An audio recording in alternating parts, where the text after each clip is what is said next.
참석자 여러분께 감사의 말씀을 드립니다. 인사드리겠습니다. 오늘 세션의 사회를 맡은 제주연구원 연구계획실장 강창민입니다. 오늘은 2018년부터 변화하고 있는 남북 관계를 바탕으로 대북 제재 완화 이후 남과 북의 교류 협력 방안을 모색하기 위한 마련된 자리입니다. 비록 현재 최근 남북 교류가 두드러진 변화하는 것을 보이지는 못하고 있습니다마는 미래를 대비하여 북한의 경제 상황을 파악하고 이를 바탕으로 남과 북의 협력 방안을 논의해 보도록 하는 자리가 되겠습니다. 행사에 앞서서 오늘 세션에 참석해 주신 내빈 여러분들을 소개하도록 하겠습니다. 먼저 제주연구원 김동전 원장님입니다. 제주상공회의소 김대형 회장님 참석해 주셨습니다. 그리고 오늘 발표를 해주실 일본 대쿄대학 이찬우 교수님 참석해 주셨습니다. 오늘 토론을 해주실 굿 파머스 연구소 동여승 소장님 참석하셨습니다. 제주 한라대학교 문성종 교수님이십니다. 평화경제연구소 정창현 소장님 참석하셨습니다. 그리고 전 도의회 의장님이신 우리 고충우 의장님도 뒤에 참석해 주셨습니다.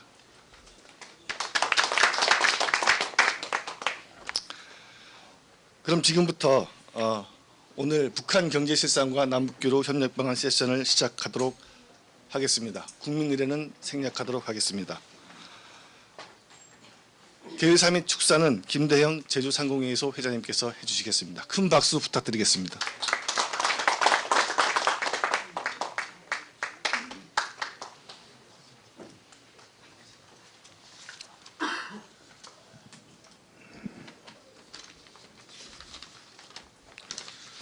여러분 대단히 반갑습니다.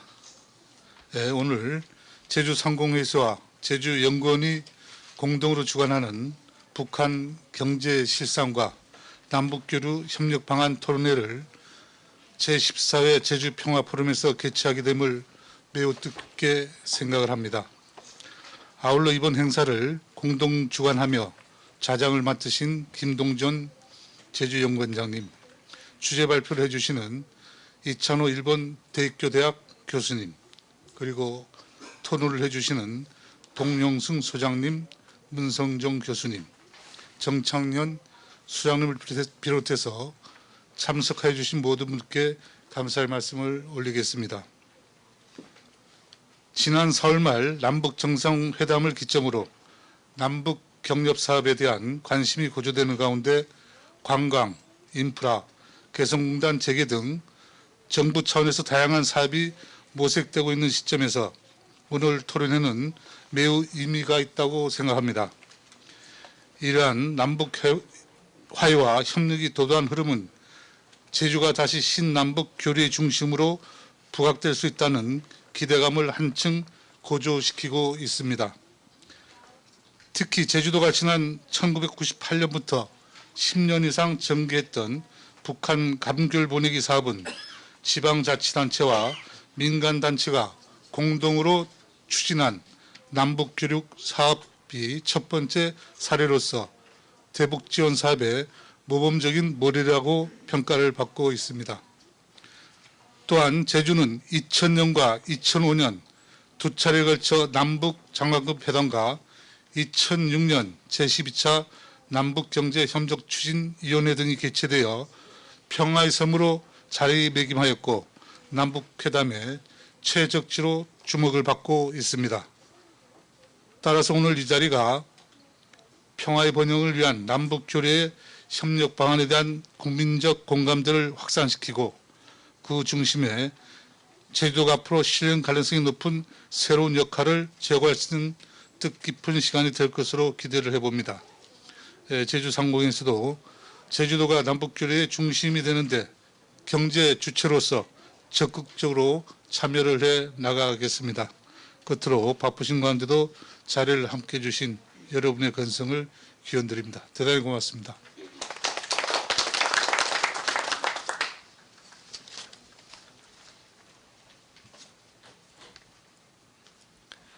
회장님 감사드립니다. 그 발표에 앞서서 오늘 참여자분들 좀 모시고 기념 촬영 먼저 하고 주제 발표를 좀 하도록 하겠습니다.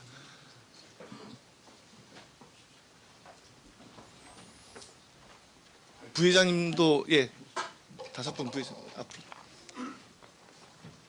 의장님을 먼저 오십시오. 저 고충 의장님, 의장님 먼저 오십시오. 의장님도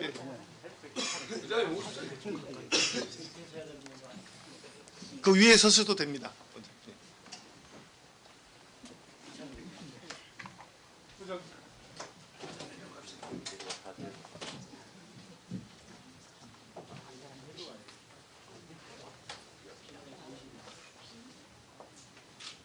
빔을 좀 끌 수 없나요? 빔을 좀 꺼주셔야 될 것 같은데. 예, 웃으십시오. 촬영하겠습니다. 자, 들어오시고요. 자, 하나, 둘. 자, 한 번 더요. 자, 촬영하겠습니다. 자, 하나, 둘.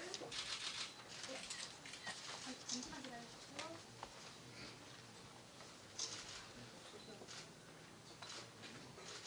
하나, 둘, 셋. 한 번 더 찍겠습니다. 하나, 둘, 셋.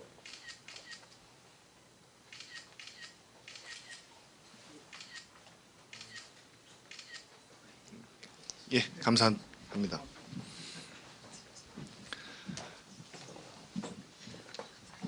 그럼 이제 본격적으로 세션을 시작하도록 하겠습니다.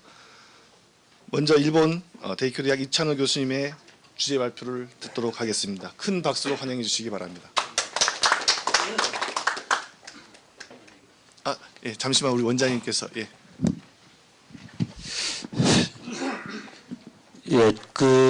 오늘 이제 한 분의 발표와 이제 세 분의 토론자를 모셨는데 사실 오늘 세미나를 하게 된 배경을 간단히 좀 말씀을 드리겠습니다. 사실 작년에 이제 우리가 한반도의 봄이라고 하는 그러한 아주 격변의 시기를 이제 맞이했었는데 5월 원래 이제 2월 말에 이제 하노이 회담이 결렬되면서 여러 가지 지금 그 회담이 완전히 끝났다고 보기는 어렵고요. 북한의 입장과 미국의 입장이 좀 다른 거죠. 미국은 전면적인 비핵화를 이제 그걸 빅딜이라고 얘기를 하는데 북한의 입장에서는 조금씩 경제를 풀어달라. 그걸 스몰딜이라고 얘기를 합니다. 이 접점이 사실 맞지 않아서 지금은 전화도 안 하는 그런 상황이 됐습니다. 어떻든 작년에 이제 그러한 시기를 맞으면서 저희들이 정책기획 토론회로서 남북 협력 방안에 대해서 한번 했고 그러한 와중에 저희 욕심은 그거였습니다. 북한 학자들을 초청을 해서 남북이 같이 한번 얘기를 해볼 수 있는 자리를 만들어 보고자 두 가지 방향에서 노력을 했었습니다. 하나는 북한 사회과학원을 통해서 그들이 이제 직접 제주도까지 오기는 어렵겠지만 그러면 북경에서 또는 연변에서 우리 제주도 사람도 몇 사람 가고 해서 한번 그 자리에서 논의 구조를 한번 해보자라고 하는 것이었고 또 하나는 이제 우리 세계 고려학회 측을 통해서 역시 그러한 자리를 추진을 했었는데 결국 하노이 그 회담 결렬로 인해서 불가능하게 됐습니다. 그래서 어쨌든 오늘 우리 이찬호 교수님을 모신 이유는 워낙에 이찬호 교수님은 북한에 대한 연구를 일본에서 많이 해오셨습니다. 또 북한에서 일본에서 많은 자료들을 또 북한 자료를 볼 수도 있고 그래서 어떻든 오늘 이 자리는 북측이나 또는 중국 측에서 북한을 왔다 갔다 하는 그러한 분들을 이제 모시지는 못했지만 함께 앞으로 북한의 실상을 좀 제대로 우리가 한번 이해를 해보자 그런 차원에서 이해를 좀 해주시고 사실 제가 작년 10월 12일 연변에서 두만강 포럼이 있었는데 그때 북한 역사학자들 한 10여 명, 북한 학자들 한 10여 명 만났는데 그때 김일성 종합대학의 정만호 부총장이 사실은 저한테 했던 얘기가 있어요. 우리가 이게 좀 더 분위기가 좋아지면 한라백두 포럼을 한번 해보자라고 하는 결국 그거는 연구자들의 입장이긴 하지만 어떻든 지금은 냉전 시기이긴 하지만 조만간의 시기에 그러한 북한 연구자들과 또는 우리 연구자들 그리고 실제 중요한 거는 경제 아니겠어요, 경제. 그래서 그러한 이 북한에서 아주 관심 갖고 있는 게 해녀 문제라든가 또는 양돈 다음에 뽕나무 이런 여러 가지 문제들을 많이 사실 관심을 갖고 있거든요. 어떻든 오늘 다양한 그런 얘기들을 좀 들어보시고 제주 지역의 협력 방안들을 좀 같이 논의해 주셨으면 고맙겠습니다.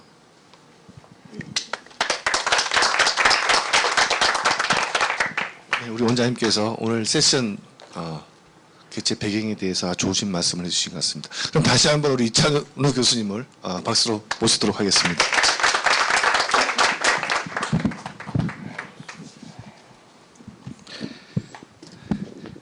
안녕하십니까. 일본 도쿄에 있는 대교 대학에서 경제 가르치고 있는 이찬우라고 합니다. 제가 30년 전에 이 제주에서 육지꽃으로서 결혼식을 했습니다. 3일간 했습니다. 저희 집사람의 사촌 오빠들한테 3일간 맞았습니다. 그래서 이제 육지 사이가 되어 있습니다만, 그 뒤로 이제 일본으로 옮겨서 지금은 제가 국적이 일본입니다. 그래서 한국 사람으로서는 참 가기 힘든 북한 땅을 이제 이렇게 일본 국적이니까 아무래도 좀 자유롭게 다닐 수 있고 해서 그런 면에서 이제 일본은 아까 말씀 있었습니다만 자료라든가 여러 가지 면에서 한국보다는 제약이 좀 덜하기 때문에 그런 면에서 한 30년 가까이 이제 북한을 들여다보고 연구할 수 있었습니다. 이제 그런 내용을 이제 배경으로 해서 저보다는 사실 오늘 토론하신 분들이 훨씬 더 이제 북한에 대해서 더 잘 아시고 하시기 때문에 오늘 그 주어진 시간 내에서 여러분들께서 북한에 대해서 그냥 쳐다보는 어떤 프리즘이 아니라 있는 그 자체의 실상 키워드는 실상입니다. 실상이 어떤지, 그리고 그것에 대해서 남북 경제 협력, 교류 협력, 그리고 제주가 가질 수 있는 어떤 그 가능성, 이런 것들에 대해서 생각해 볼 수 있는 기회가 되면 좋겠습니다. 먼저 한번 이 동영상이 어떻게 만들어졌는가에 대해서 일체 함구를 하고 그냥 동영상을 한번 보시기 바랍니다. 시간은 한 3, 4분 정도 제가 잘라서 보여드립니다만, 북한의 북부의 라진 선봉이라는 지역이 있습니다. 그 경제 특구 인데요. 거기서 촬영한 이제 그 시외버스, 그 다음에 몇몇 시장 등등의 이제 자료인데 한번 보시기 바랍니다. 예, 시작 눌러주십시오. 이거 라진 선봉. 선봉. 나중 선봉 요선 보시면 돼요. 하루에 몇 번. 지분에 한 번씩 이렇게 10분에 한 번씩 하게 되는데 정상적으로 10분에 한 번씩 사나리사들도 아침 9시부터 들어오면 오후 4시반에 딱 출발하고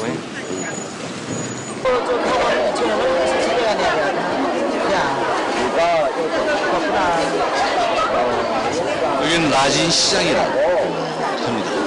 시장은 이제 건물 안에 있는 시장이 있고 건물 바깥에 있는 시장이 있는데 여기는 이제 건물 바깥에 있는 시장이고 천막이 있는 그런 시장입니다.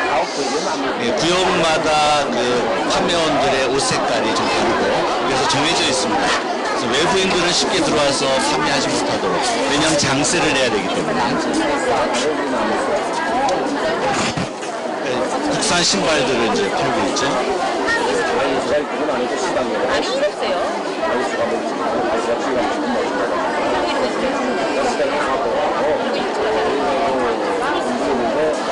한국의 옛날의 보통의 시장들, 전통 시장들의 분위기와 거의 다를 바가 없습니다.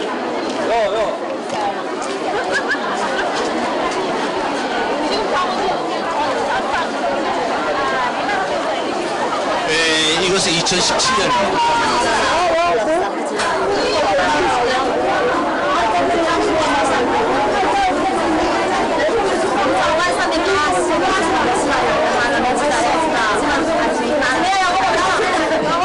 옛날 시절을 떠올리시는 분들도 아마 계실 겁니다.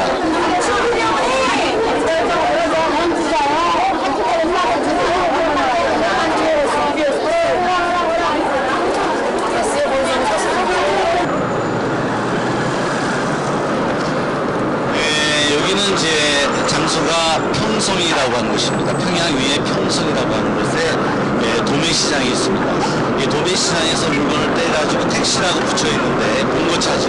그래서 평성시장에서 각 지역으로 물건을 떼가지고 도매로 보냅니다. 그러면서 이런 택시들이 그런 사업들을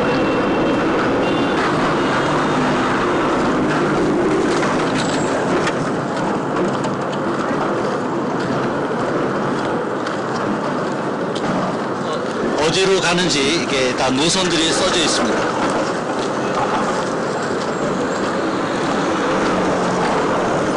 그전에는 북한은 주로 철도로 주민들을 통제하면서 이제 이동을 제한을 했었는데 지금 김정은 시대에는 그런 제한들이 사실상 많이 풀리고 이런 택시 영업들이 전국을 커버한다거나 아니 뭐 그렇게 돼 있죠. 이동하는 것도 이제 많이 자유로워졌고, 이건 이제 어느 시골의 농가에 아주머니가 이제 텃밭을 가꾸는 모습입니다. 이죠. 네. 예, 수고합니다. 지금도 곱게 차려입고 하나.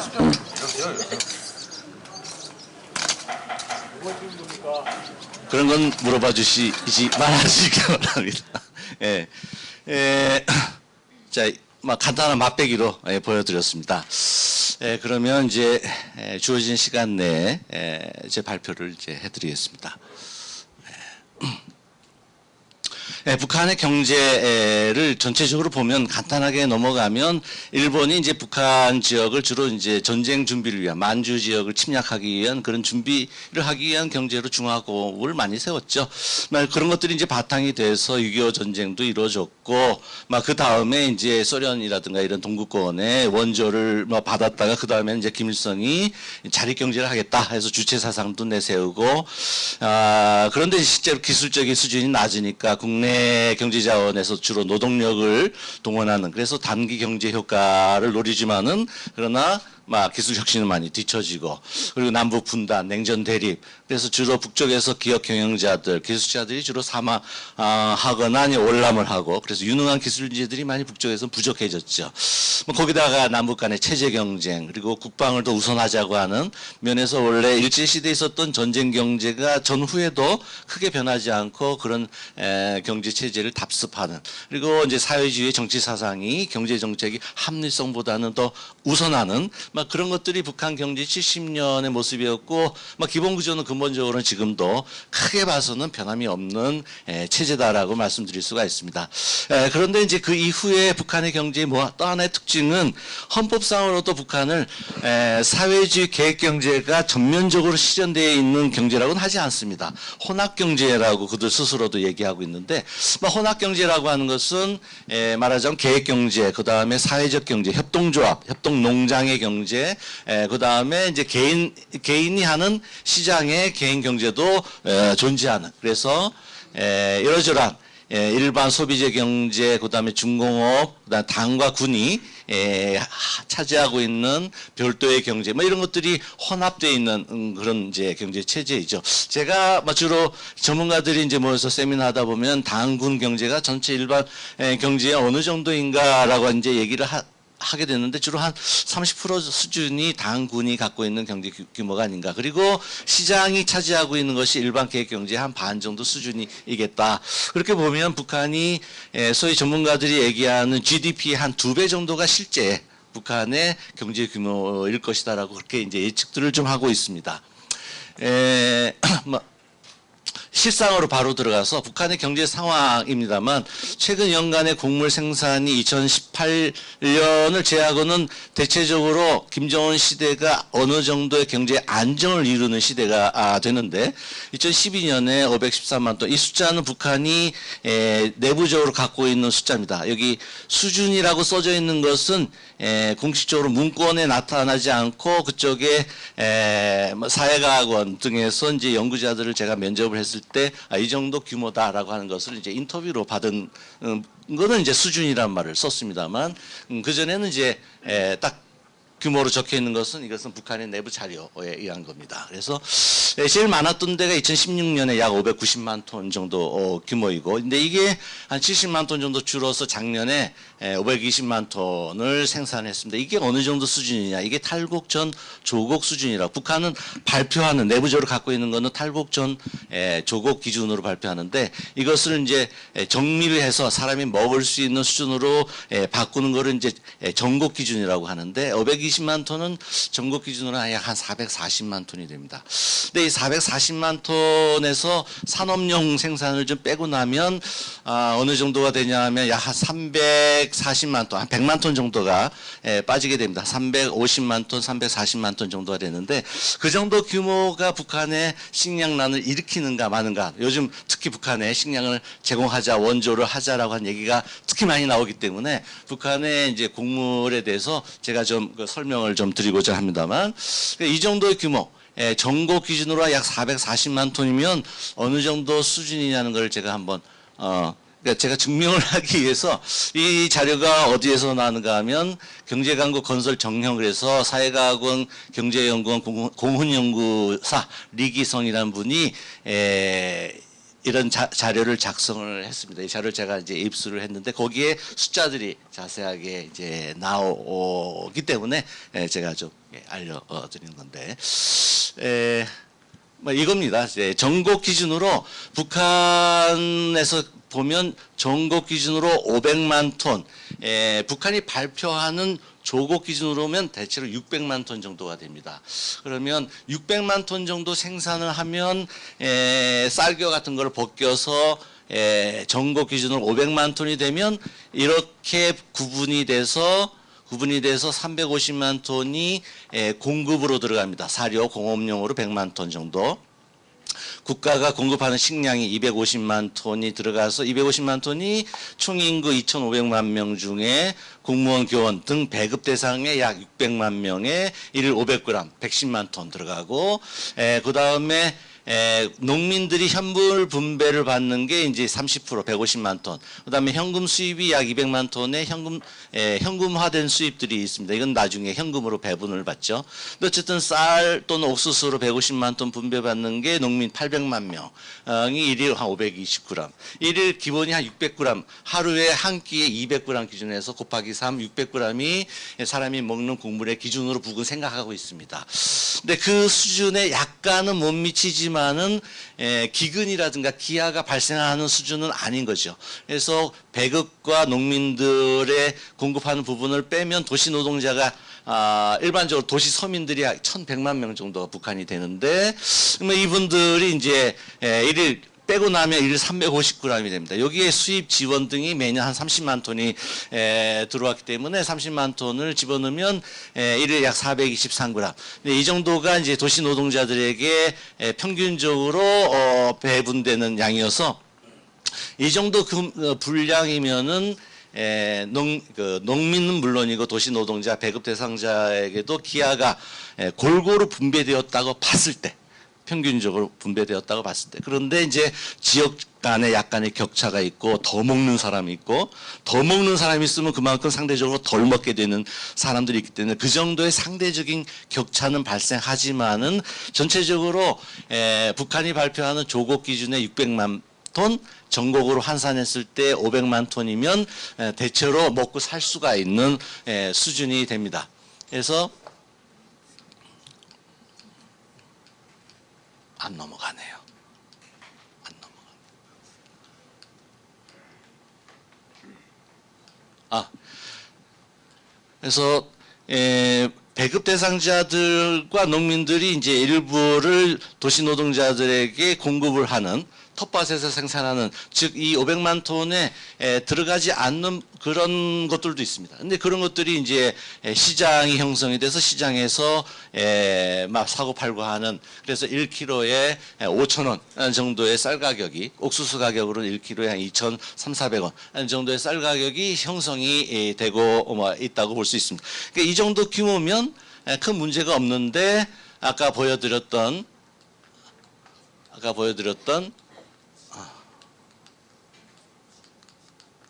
앞으로 좀 돌려주실래요?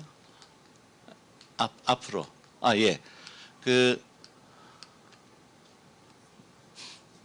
2018년이 이제 문제가 되는 겁니다. 전국 기준으로 440만 톤이 생산이 된 것으로 보기 때문에, 그런데 중국에서 이제 보따리 장수라든가 기타 등등에 들어오는 게 한 10만 톤 정도를 볼 수가 있습니다. 그러면 국내 생산의 440만 톤과 중국에서 들어오는 10만 톤 합치면 450만 톤이 공급됐다고 볼 수가 있습니다. 그러면 아까 보셨던 500만 톤의 전국 기준에서 모자라는 게 한 50만 톤 정도입니다. 제가 이 숫자는 3월 달에 중국 단동에 가서 북쪽의 분들하고 520만 톤 정도라고 하는 얘기를 듣고, 그러면 계산해보면 500만 톤 기준으로 보면 약 50만 톤이 부족한 거네요 라고 물어봤었습니다.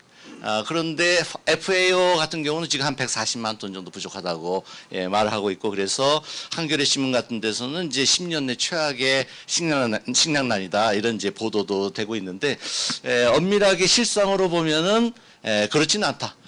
520만 톤의 조국 생산에서 440만 톤의 전국 생산으로 보면 필요한 전국 기준 500만 톤에서 보면 대략 한 50만 톤 정도 부족하다라고 하는 게 실상에 아주 가깝습니다. 그러니까 부족하긴 하지만 완전히 기아가 발생할 정도의 부족량은 아니다라고, 그래서 자기들이 그 헐벗고 굶주린다라고 하는 그런 이미지를 국제사회에 이게 만드는 것에 대해서는 상당히 그 불만을 갖고 있는 것도 현실입니다.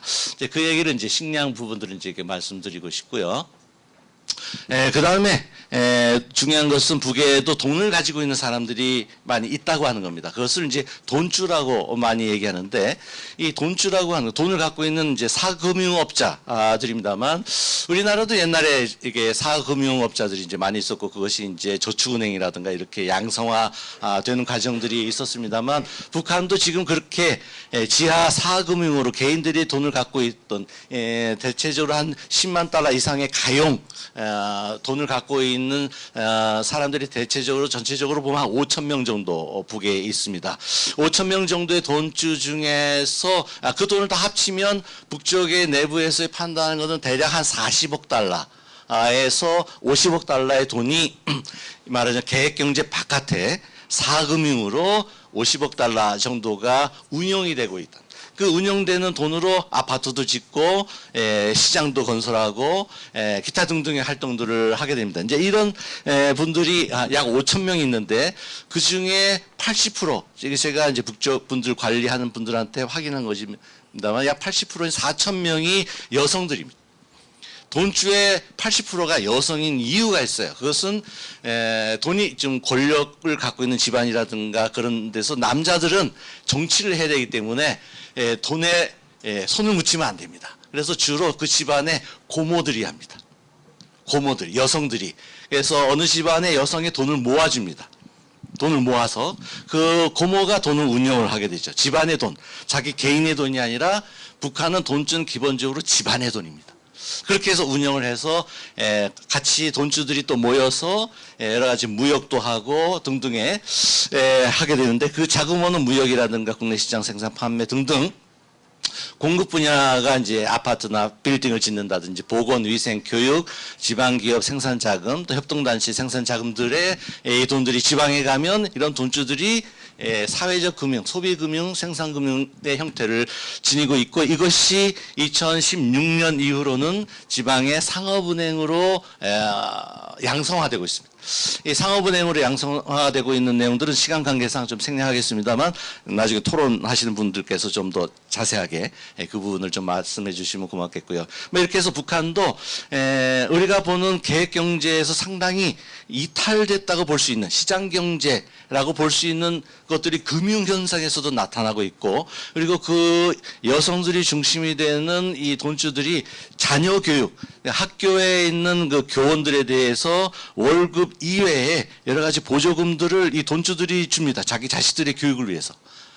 학비도 그러면서 보조도 해주고 하는 일들이 이루어지고, 지방의 여러 가지 하수도 상수도 이런 것들을 하는데, 이 돈주들이 직접 돈을 내고 쓰고 있죠. 그런 면에서는 북한은 개인화되는 일련의 자본주의화라기보다는 나름대로 집단주의, 전체주의라고까지는 뭐 얘기하기는 좀 뭐합니다만 그런 집단주의의 영향 하에서 공동체 의식 이런 것들이 상대적으로 남쪽보다는 좀 강한 사회다라고 하는 것들을 좀 제가 말씀드리고 싶고요.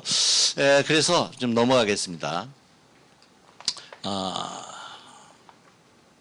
뭐 여러 가지 이야기들을 나중에 혹시 토론 때 말씀드릴 수 있으면 좋겠습니다만 앞으로 북한 경제에 이런 그 상업 금융도 생기고 식량은 어느 정도 안정이 돼 있지만 작년에 좀 어려움이 있었고 앞으로도 조금 어려움이 계속될 수가 있습니다. 기후 자연재해 조건들이 좀 좋지 않을 때. 그래서 앞으로 과제는 이제 쌀 가격이 안정되는 것이 필요한데 지금까지 김정은 정부 들어서 가지고 대체적으로 지금 한 4년 정도는 1kg에 5,000원 정도로 안정돼 있습니다. 그리고 1달러가 8,000원. 이라고 하는 형태로 환율도 한 4년 정도 계속 안정되어 있습니다. 이것이 좀 이상하죠.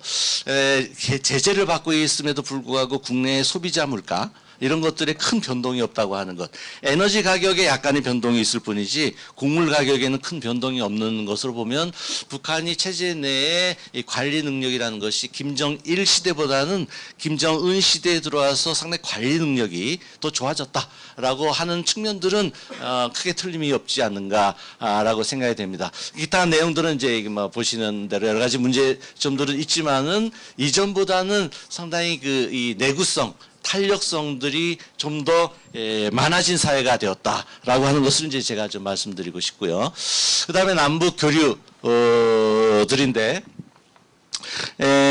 저는 이제 한미동맹을 지금 우리 문재인 정부가 상당히 강조하고 있는데 국제 정세로 보면은 결국 한미동맹을 강화하는 것만으로는 한국의 입지가 결국 줄어들 수밖에 없다. 어떤 상황에 있어서도 북한과의 협력의 모멘텀을 확보해야 한다. 과거 정부에 계속 있었던 선비핵화론만으로는 북한을 끌어내는 북한과의 남북 경제 교류, 정치 문화 교류를 하는데 여러 가지 어려움들이 있을 것이다라고 하는 것이 제 생각이고 현재로서는 그런 의미에서는 한국의 독자 제재는 해제할 수 있으니 의사조치는 해제하고 유엔의 제재만 남기겠다라고 하는 선언을 상징적인 선언이라도 왜냐하면 유엔 제재 자체가 워낙 강력하기 때문에 그러면 유엔 제재만 남기고 한국이 하는 독자적인 제재 조치는 해제하는 것이 해제한다고 해서 구체적으로 뭘 할 수 있는 것은 사실 없습니다. 미국이 맡고 있기 때문에 그래도 한국으로서는 그러한 상징적인 조치라도 취해 놓는 것이 필요하지 않겠는가라는 생각을 좀 하면서 여러 가지 남북한 사이에 현재 가능한 경제 협력으로서 유엔 제재 하에서 예를 들어서 돈이 현금이 들어가지 않는 방식의 교환, 물물 교환, 유무상통의 물물 교환 방식. 2007년에 노무현 정부 때 광물 경공 원료와 경공 이 두 개가 바터 무역이 이루어진 적이 있었습니다. 이런 것들을 유엔 제재에 해당되지 않는 북한의 광물과 남쪽의 경공 원료를 물건 대 물건으로 교환하는 방식이라든가 아니면 유엔 제재의 예외 인정을 받는 것으로서의 개성공단 금강산 관광을 좀 더 노력을 해본다거나 아니면 북측이 좀 더 전진적으로 생각하고 있는 것들이 사실은 제가 면담을 하면서 들어본 것들이 이런 것들입니다. 이산가족 남쪽에 북한의 고향을 두고 내려온 이산가족들이 지금은 금강산이라든가 개성에서 만납니다. 그런데 그분들이 자기들 한경도 평안도 고향에 가서 고향 살리기 이런 것도 남북 간의 관계가 좋아지면 북은 허용할 의사가 있다라고 하는 얘기도 있었습니다. 그 정도로 북은 이제 남측으로부터 받을 수 있는 것은 충분히 받겠다라고 하는 것이 작년의 분위기였죠. 근데 작년에 이런 분위기가 금년 들어와서 아까 원장님께서도 얘기하셨지만 하노이의 결렬 등등에 의해서 지금 동결되어 있는 상태인데 언제까지나 동결될 거라고 생각하지 않습니다. 남북 관계가 다시 재개될 때는 이런 이산가족의 고향 살리기, 인도 지원, 고향에 우리 학교가 부족합니다. 아니면 유치원이 부족합니다. 그러면 그 고향을 위해서 유치원도 짓고 학교를 짓는 분들이 많이 나올 수 있겠죠. 아니면 북한의 상업회의소 들이 서울이나 제주에 지소를 설치를 하게 한다든가, 북한 상품 전람회를 서울에서 개최한다든가, 뭐 이런 것들, 그리고 북한에 대한 인도적인 의료 보건 분야 교류, 이런 것들은 사실은 유엔 제재 하에서도 할 수 있는, 북한에 투자하는 것이 아니고 합작하는 것이 아니고 돈을 주는 것이 아니라면 관광을 포함해서 할 수 있는 부분들이 사실 많이 있습니다. 그런 것들을 좀 더 적극적으로 찾아봐야 되지 않겠는가 하는 생각이 들고요. 지금까지 많은 부분에서 여러 가지 연구소들이 한반도 신경제지도라든가 여러 가지 많은 구상은 내놨습니다만, 문제는 이 구상을 하기 위한 실천적인 고리, 이런 것들이 굉장히 중요한데, 저는 그런 의미에서 우리 정부와 민간이 남북 교류 협력이 실제로 가능한 사업이 뭔지를 구체적으로 조사를 해서 그것에 움직일 수 있는 기업, 사회단체, 문화단체, 아니면 지방자치단체, 시 등등의 제안을 하고, 그래서 움직일 수 있는 부분들은 한번 적극적으로 움직여보자. 그래서 단기적으로 뭐가 필요한가를 한번 찾아보자라고 하는 생각들을 좀 제시하고 싶습니다. 현재 이제 그런 것들이 가능한 부분들이 어떤 것이냐고 저는 생각할 때, 예를 들어서 북쪽의 협동농장과의 교류 협력 사업들, 축산업이라든가 1차 산업의 농업 부분이라든가 아니면 여러 가지 약품들이라든가 뭐 이런 것들이 서로 주고받는 관계, 영양 제품, 식품 가공 공장에 들을 지금 유엔 제재 하에서 투자는 못하지만은 인도 지원 차원에서는 들어갈 수가 있는 부분들입니다. 그리고 북한이 재밌는 것은 한국보다 먼저 제가 듣기로는 2016년도에 non GMO 선언을 내부적으로 했습니다. 그래서 북한은 GMO 쌀, GMO 콩, GMO 옥수수 등등을 생산하지 않겠다라고 하는 것이 북한의 지금 입장입니다. 그런 면에서는 북한에서 생산하는 것은 친환경 농산물들이 이루어질 수가 있습니다. 그런 면에 대한 남북 간의 계약 재배라든가 테마 관광, 산림 녹화, 상업 물류망을 연계한다거나 또는 건강미용, 보건위생, 화장실, 정말 처리장, 화장실 등등 여러 가지 부분들이 투자가 아닌 방법으로 이루어질 수 있는 것들이 현재 단기적으로 많이 있을 수 있다라고 생각합니다. 특히 북한의 계획경제 국가가 하는 것이 아닌 협동조합으로서 민간이 하고 있는 부분들이 지금도 북한에 남아있기 때문에 이런 부분들과 한국의 지방자치단체가 연결될 수 있는 부분, 고리가 있다면 그런 연결들을 하는 것이 필요하지 않겠는가 하는 생각들을 하게 되고요. 특히 제주는 아까도 이제 말씀이 있었습니다. 오랫동안 5+1이라고 하는 제가 머리가 나빠서 적어봤는데, 복지도시, 녹색 생태, 경제, 행복, 역사, 문화, 그리고 새로운 제주. 5 더하기 1인데, 저는 여기서 특히 역사와 경제 그리고 문화에 좀 주목을 할 필요가 있다.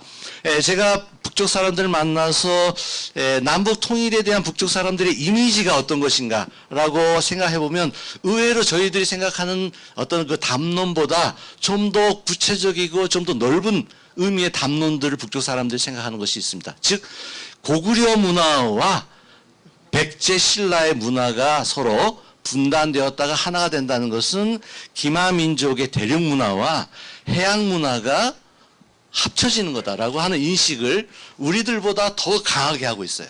그래서 북쪽 사람들이 해양 문화, 즉 한라산 생각하는 것은 한라산이 중요한 것이 아니라 백두와 한라라고 하는 상징적인 두 개의 산이 있어서 중요한 것이 아니라 제주라고 하는, 즉 한반도, 반도는 해양과 대륙을 연계하는 것입니다. 그리고 두 개를 연계할 뿐더러 그 반도 안에 대륙성과 해양성을 같이 갖고 있는 거죠. 즉 통합되어 있는 겁니다. 그런 통합되어 있는 해양 문화를 지금 현재 북한은 갖고 있지를 못한 겁니다. 물론 여러 가지 서해안이 있고 동해안이 있습니다만 주로 간척지를 만들어서 쌀을 더 생산하고 하는 그런 정도로 생각하죠. 아니면 연해안의 어업 정도로 해양 문화적인 인문학적인 어떤 그런 접근이라든가 이런 것들이 상당히 많이 약했어요. 그런 것보다는 고구려의 기마민족의 정신을 더 수업 시간에 강조하고 뭐 이런 것들이 자기들의 기본 생각인데, 남쪽과 통일을 하게 되면 꼭 제주도에 가고 싶다.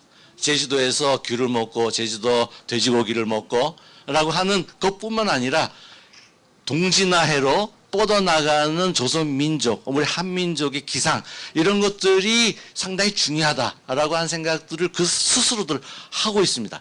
그 중에서 제가 재미있는 얘기를 나눈 적이 있는데 마침 우리 김동렬 원장님께서 또 전문 분야이시기도 하다고 하는 얘기를 제가 들어서 상당히 놀랐습니다만 북쪽에서 제일 관심을 가지고 있는 게 예를 들어서 해녀들을 보고 싶어 합니다. 그래서 옛날 일제시대의 제주 해녀들이 울산, 원산, 청진, 그 다음에 블라디보스토크까지 독도 그리고 일본까지 가서 원정 물질을 한 역사들이 있습니다. 그 역사들은 기록책에는 있죠. 지금 북한은 해녀들이 없어졌어요. 그러면 우리 제주도의 해녀분들이 예를 들어서 원산에 가서 물질을 해서 거기서 소라나 전복이나 이런 것들을 따가지고 거기서 평양에 가서 평양에서 김정은 위원장하고 같이 그걸 먹고 그리고 이 해양 문화에 대해서 또 전문가들이 같이 가서 얘기할 수 있는 뭐 그런 것들을 통해서 북쪽 사람들이 한반도가 통일되었을 때 경제적으로 평화 경제가 이루어졌을 때 갖는 이미지의 가장 선단 부분에 제주도의 이미지가 강하게 존재한다고 하는 거죠. 그런 부분들을 사업으로 문화 교류로 그리고 경제 사업으로 앞으로 충분히 끌고 나갈 수 있지 않겠는가라는 생각이 있고 그건 뭐 그렇게 저 생각합니다.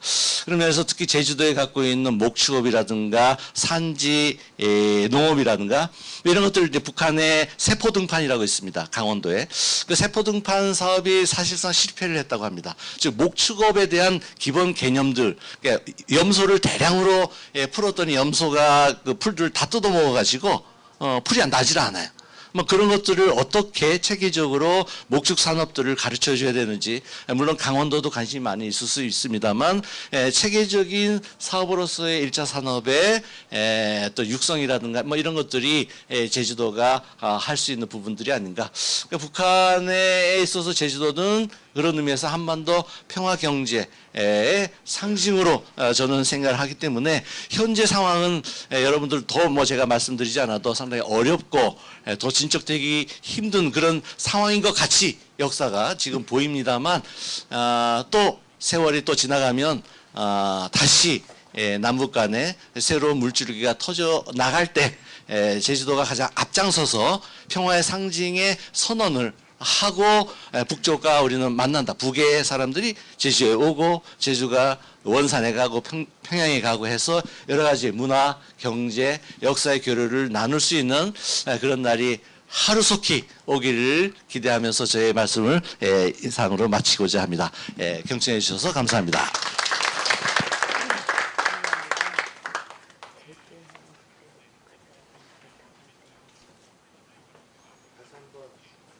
다시 한번 짧은 시간 내에 귀한 자료와 소중한 답변을 신청해 주시게 박수 드리겠습니다. 진행 요원 선생님들께서는 좀 단상 정리를 해주시고요. 바로 이어서 우리 김동전 제주원장님 주제로 해서 세 분의 지정 토론 시간을 갖도록 하겠습니다.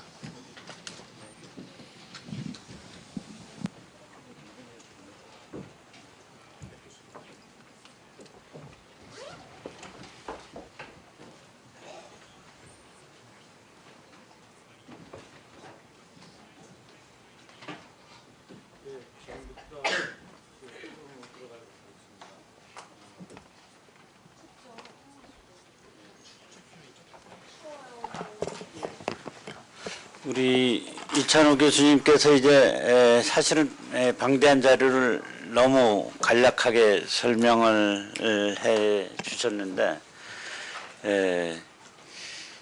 시간을 좀 충분히 드리지 못해서 죄송합니다. 어떻든 오늘 이 시간은 북한의 실상을 좀 우리가 좀 객관적으로 이해를 해보자라고 하는 차원에서 이제 마련이 됐기 때문에 사실 어떻게 보면 우리가 그동안 생각했던 거하고 다를 수도 있고 또는 뭐 같은 부분도 있을 수 있는데 그러한 부분들은 일단 잘 새겨서 들어주시기를 바라겠고요. 저희들이 이제 3시 되면 이 마감을 해 주어야 됩니다. 그래서 토론자들 분께서는 한 8분 정도 내외에서 말씀을 해주시기 바랍니다. 먼저 이제 저희 오른쪽부터 동영승 수장님께서 먼저 해주시죠. 네, 안녕하십니까. 동영승입니다. 예, 저는 현재 그 구파모스의 연구소장직을 맡고 있습니다만, 한 27, 8년 동안 삼성경제연구소에서 북한 연구를 하던 사람입니다. 그리고 최근에는 이제 구파모스 NGO 단체에서 뭐 일을 하고 있는데요. 저는 연구보다 실행에 옮기는 쪽에 좀 더 초점을 맞추는 일을 하고 있는데, 제주도에 오니까 제가 97년도에 평양을 처음 몰래 방북을 하면서 제주도 감귤 2박스를 싣고 갔던 기억이 납니다. 예, 김정일 위원장한테 선물을 한다고 제주도 귤을 2박스. 그 당시만 해도 농산물 이렇게 갖고 들어가는 거 별 문제 안 됐거든요. 그래서 중국 쪽으로 갖고 들어가서 중국 비행기에다 실어서 평양에 내려서 이제 전달을 해줬을 때 귤이 2개인가 3개가 이렇게 눌러져 있어가지고 그거 빼내고 했던 기억이 새롭습니다. 그리고 이제 본격적인 토론에 들어가기 전에 해녀 얘기가 잠깐 마지막에 있으셨는데, 북한에 아직도 해녀가 있습니다. 그런데 이 사람들이 시즌이 되면 한 2달에서 3달 정도 와가지고 해녀 일을 하고 갑니다. 또 다른 데로 옮겨갑니다. 그 사람들이 보통 많이 있는 곳이 청진 지역과 원산 지역 일부에 아직 남아 있습니다. 젊은 친구들이 합니다. 이게 뭐 나이 많으신 분들이 하는 이 자리 잡고 하는 것이 아니라 실제 아주 젊은 친구들이 지역을 옮겨 다니면서 이제 시즌에 따라서 해녀 역할을 해야 될 시점에는 그걸 하고, 또 다른 데 가서는 또 딴 것도 하고, 뭐 이런 식으로 옮겨 다니면서 일을 하는 사람들이 있습니다. 이것이 이제 사실상 북한 경제의 실상입니다. 이런 것들이. 이찬우 교수님이 실질적으로 이렇게 동영상이라든가 또는 여러 가지 내용들 쭉 얘기를 아마 이제 길게 하시면은, 야, 북한이 진짜 저럴까 이렇게 생각을 하실 거예요. 사실상 말씀하신 것보다 훨씬 더 많이 변해 있습니다. 현재 굉장히 많이 변했고요. 시장에서 유행하는 상품들도 있고, 또 최근에는 시장에서 이제 식량 가격이 뭐 쌀 가격을 기준으로 합니다만, 쌀 가격이 1kg에 약 5,200원, 300원 왔다 갔다 하는데 조금 오르긴 했습니다. 옥수수 가격도 조금 오르기는 했고요. 근데 그거는 이제는 어떤 요인들이 생기냐면 계절적 요인이 생깁니다. 그러니까 뭐 식량 수급의 부족이 아니라 계절적 요인으로 가격의 변동이 조금씩은 있지만, 최근에는 이제 에너지 가격이 실제로 좀 많이 올랐어요. 그러면 제재 때문에 에너지 가격이 올랐다, 뭐 이렇게 생각할 수도 있지만, 사실상 북한 경제 자체는 이 석유 중심의 경제 구조가 아니라 석탄 중심의 경제 구조이기 때문에 석탄 생산이 조금 줄어드는 면들이 있고요. 석탄 생산이 줄어드니까 가격이 오르게 되지 않습니까? 공급이 줄어들면 가격이 오르는데, 왜 석탄 생산이 줄어드냐면 수출이 안 되니까, 수출이 제재 때문에 안 되니까 생산이 줄어드는 거예요. 그러면서 이제 다른 쪽에 어떤 공급이 좀 부족하다 하면은 그쪽으로 집중이 됩니다. 최근에는 이제 이 남포 지역의 석탄 가격이 시장에서 오르니까 남포 지역으로 석탄을 날르는 트럭들이 많이 늘어나고 있어요. 그러면 이제 그 지역은 또 가격이 내려가게 되죠. 공급이 많아지니까. 이와 같이 실질적으로는 이 가격 자체가 시장의 힘에 의해서 가격이 변동되는 모습들을 볼 수가 있습니다. 그래서 뭐 매크로하게 어떤 변화들을 보게 된다면은 진짜 큰 변화들이 있는가?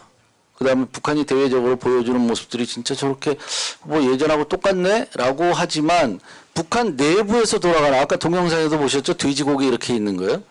돼지고기. 제가 있는 구파모스라는 데는 축산 쪽을 전문으로 하는 곳이니까 북한에서 그 돼지고기가 어떻게 나오는지에 대한 걸 저희는 직접적으로 좀 이렇게 팔로우를 합니다.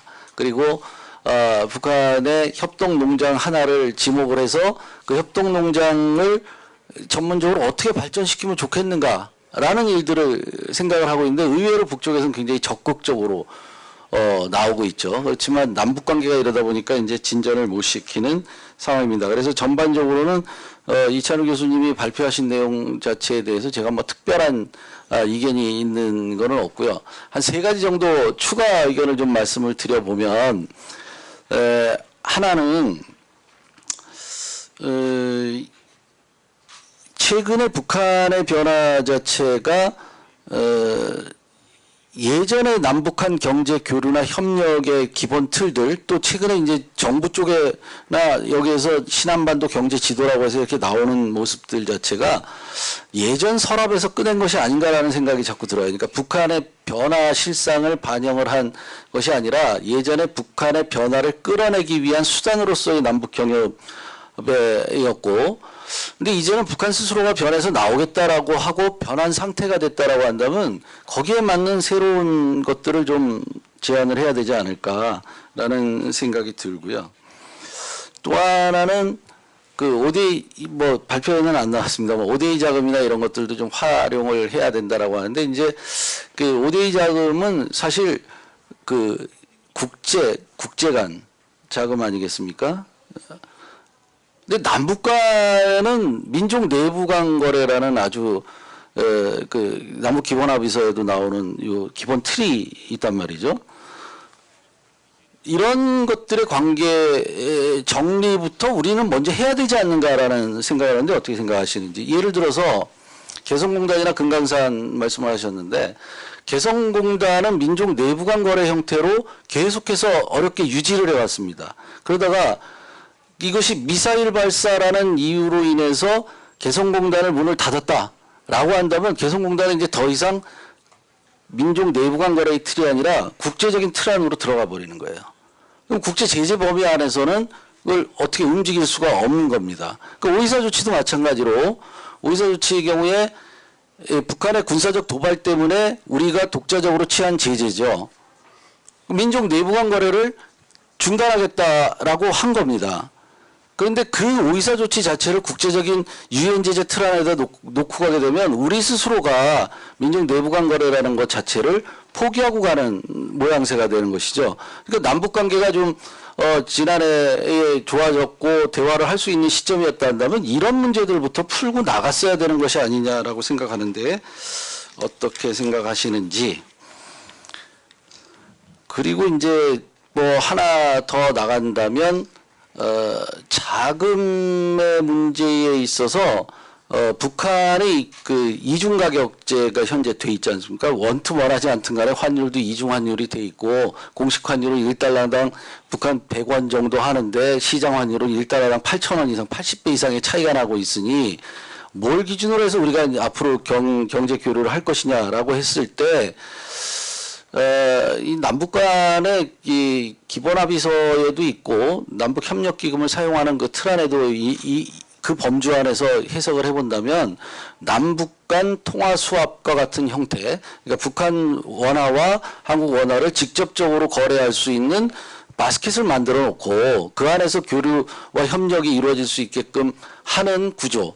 그러니까 북한 쪽에서 좀 익숙할 수 있는 청산결제 방식을 원용하고 또 우리도 하고 해서 북한의 그 원화의 활용도를 높여주는 방향 쪽으로 정책이 가야 되지 않겠냐. 그것이 이제 사실상 남북경협의 방향성을 보여주고 있는 게 아닌가 봐지는데요.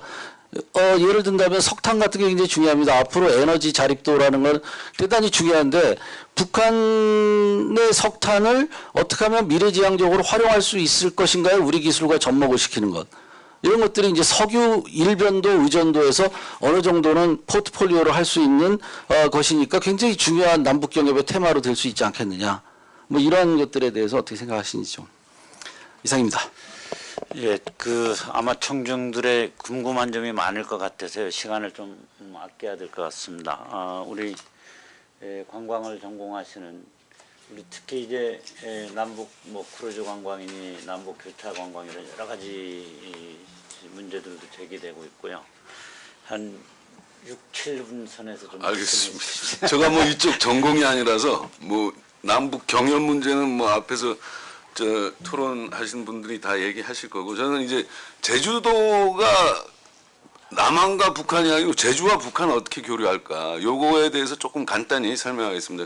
물론 남북 교류는 이제 1999년 그 감귤 보내기부터 해서 지금 원희룡 지사도 지금 8개 분야로 넓혀서 남북 교류를 하겠다고 하고 있습니다. 근데 저는 이제 관광이 전공이기 때문에 관광을 중점적으로 얘기하겠습니다. 지금 북한 관광이 갑자기 작년도에 그 중국 열국에 따르면 그 중국 관광객이 북한을 방문한 게 한 120만 명이 됩니다. 그러니까 한 엄청나게 뛴 거죠, 갑자기. 그런 대북 제재 아래에서도. 그리고 이제 김정은 정부에서는 뭐냐면 무봉, 그다음 원산 금강산 해서 중앙급 관광 특구하고 그다음에 4개의 그 관광 전문 개발구를 만들어서 해외 유치를 하고 있습니다. 해외 투자 유치를 하고 있는데 그럼 우리 관광 측면에서는 어떻게 이제 북한과 가야 할 건가? 기브 앤 테이크이 돼야 됩니다. 근데 지금 당장 남북한 관광객 교류는 힘들 것 같습니다. 그래서 우리가 먼저 이제 북한에 바라는 건 지금 우리 제주도가 평화를 브랜드로 뭐 평화의 섬 했지만 우리만의 평화의 섬입니다. 실질적으로 4.3을 기반으로 해서 그 다음에 그 정상회담을 많이 했음에도 불구하고 아직도 제주도가 평화의 섬이라는 걸 아는 사람은 별로 없습니다. 우리 제주도 사람만 합니다. 그래서 남북 정상회담을 우리 제주도에 유치하는 게 제일 중요하고요. 그 다음에 남북미 회담, 북미 회담을 제주도에 유치했을 때 그게 바로 제주도가 마이스 산업 제1의 마이스 산업을 발전시키는 방향이고 또 평화의 섬의 브랜드를 최대한 활용할 수 있는 방안이 아닌가.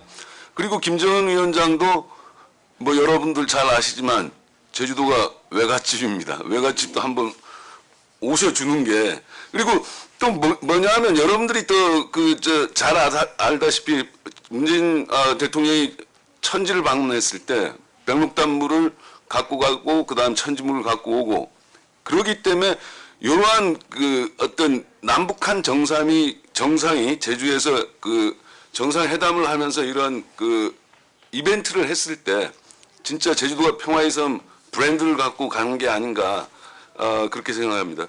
그리고 이제 우리가 북한에 줄 수 있는 건 우리 뭐 JDC 계시지만 JDC에서 우리 제주도 투자 유치 많이 했습니다. 성공한 것도 있고 실패한 것도 있습니다. 그리고 아까 얘기했듯이 이제 북한의 무봉이라든지 원산 금강산 그 투자 유치할 때 우리의 노하우를 가서 조금 이제 같이 공유하는 게 노하우를 이런 게 좀 필요하고요.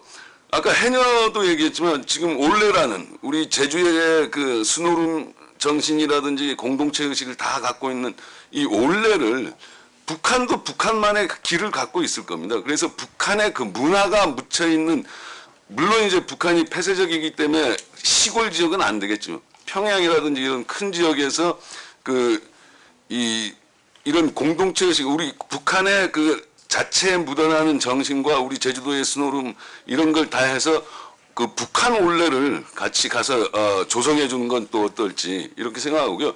크루즈도 마찬가지입니다. 크루즈도 일본서 왔을 때는 제주도를 통해서 저쪽 평양 뭐 이쪽으로 해서 중국을 가고 뭐 중국 쪽에서 왔을 땐 우리 제주도를 통해서 이제 원산 뭐 이런 식으로 해서 블라디보스토크 가는 이런 상품도 만들 수 있을 겁니다. 그다음에 이제 중요한 건 이 북한이 지금 관광대학이 있습니다. 관광대학이 있는데 아직도 이제 서비스 마인드에 대해서는 조금 부족하죠. 그다음에 관광 자원의 지속 가능한 활용이라든지 이런 게 아직 부족할 겁니다. 그래서 우리 관광 전문 인력과 그다음 그 관광 서비스 마인드를 우리가 가서 가르쳐주고 그들이 와서 여기에서 좀 배우는 이런 방식도 좀 필요할 것 같습니다. 그래서 마지막으로 그 항구적 평화가 담보된다면 북한과 남한이 계속해서 교류가 하고 하면 세계의 평화의 섬 이미지 구축뿐만 아니고 그 북한 관광 발전에 우리가 이바지하고 또 그들은 우리를 이제 평화의 섬으로 각인시켜주는 서로의 교류가 필요할 것 같습니다. 예, 이상입니다.